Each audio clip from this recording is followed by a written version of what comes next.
7th video on about the steps you need to get started and how to make money as an artist, as I'm sure I've said on the past 6. So today I thought I'd talk about tours and how you should look at getting on a tour and how they're probably not as expensive as what you've anticipated they are and things like that. So the first one I'm going to talk about is doing a little DIY tour. You don't always need a tour manager. If you're over 18 or nearly 17, sort of that age, and your parents are happy for you to go away, that'll be fine. You should, if one of you can drive, then you should be looking at getting a band van, and obviously you have to be over 21 to do that. So either if 2 of you can drive, go in 2 cars with all your equipment, or if you can hire someone to drive a van for you, like we'll give you 20 quid a day, we'll pay for your accommodation, food, everything. We'll pay for all the petrol, you don't have to worry, then I'm sure they'll be more than happy to do that for you and drive you around to where you need to go.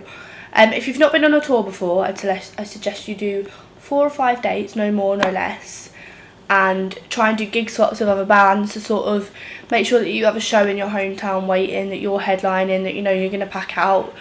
Get the other 4 bands or 5 bands or whatever you've gone around with and be like, you can come and support us here if you'll give us a support slot at your shows, even if you're on first. Like, swallow your pride a bit. If you're on first, yeah, the venue might not be as busy and no one ever thinks the first act's going to be good, but they might be surprised. And if you've not played in that city or town before, then there's no harm. Like, there's no harm at all. As I said, make sure you have enough merch to last you. Sort of work out on an average how much you think you're going to sell, and especially if you've not been to a place before, make sure you have like really advanced merch and it's looking really, really good. And the better condition, the higher you can sell it for. The better the design, the higher you can sell it for, and things like that. So keep that in mind. It's always better to take too much merchandise than too less. Don't be disheartened if you come home with loads, because it'd have been a lot worse if you'd have only taken 50 t-shirts with you and you'd sold them all by like the 3rd date and you've got nothing else. So don't be disheartened if you've got enough lot left over.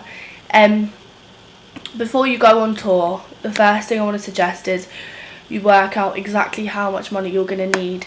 You should, if there's 4 of you, don't be getting 4 individual hotel rooms. Be getting 2 hotel rooms and just either share a double bed with 2 of you or get 2 single beds in the room. Another thing that I can suggest, obviously it's up to you because this is how much money you're going to be spending, is like, as a promoter, a lot of the times bands tend to bring girlfriends and friends along.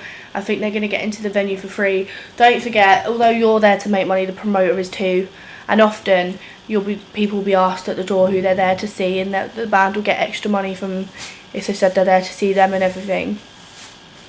So by you bringing friends and girlfriends, they're not going to get in for free, and if they do get in for free, you're not going to be paid as much. On top of that, if they're coming along, you know, you're going to be forking out a lot of extra money for hotel rooms, and you might need another car, which is more fuel for you and things like that. So you need to be doing this as cheaply as possible. Obviously, if it's in like a couple of hours on the train and they're willing to pay their own train fare, let them come. And like I said, again, it's your decision. That's just how I do it. You need to be cost aware at all times on this tour. You need to budget yourself. Like, if you smoke and you drink and you want to have a smoke and have a drink every night, you need to think, right, how much money do I want to budget myself for that? And don't blow your budget and spend loads of money on the first night, because then you're not going to have any more money. You need to work out miles, cost of fuel beforehand, train tickets, how much that's going to be.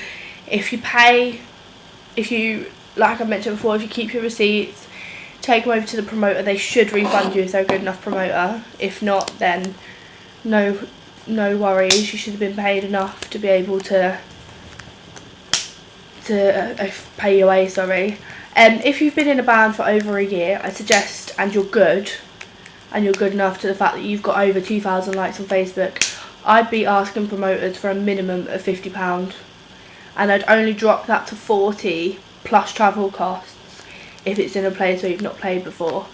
And if the promoter's got a problem with it, obviously it's up to you, drop it as low or as high as you want.